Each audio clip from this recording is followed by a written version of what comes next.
अस्सलाम वालेकुम। ये जगह है 20 एकड़ जगह है और ये रावल जगड़ मौज़ा है, ज़िला कसूर है और ज़रई ज़मीन है सारी और ज़राअत के लिए बेहतरीन है। ये बीच में हवेली बनी हुई है, बीच में डेरा बना हुआ है और आगे भी ज़मीन है इसमें।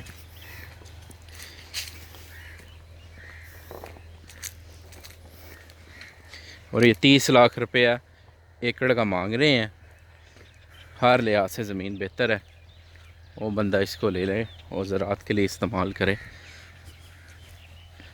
बड़ी अच्छी ज़मीन है, ज़रख़ेज़ ज़मीन है।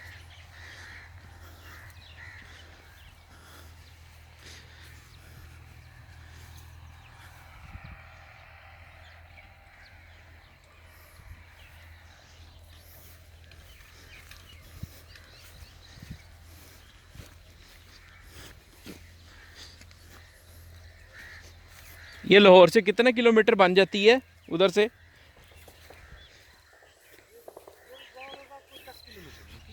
10 किलोमीटर पे है जी ये लाहौर। रेवंड से 10 किलोमीटर पे ज़मीन है ये। और ये सारा सिस्टम इधर लगा हुआ है। ज़मीन ठीक है,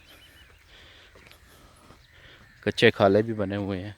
पानी इसमें आता है, पानी इसमें सरकारी है। ठीक है।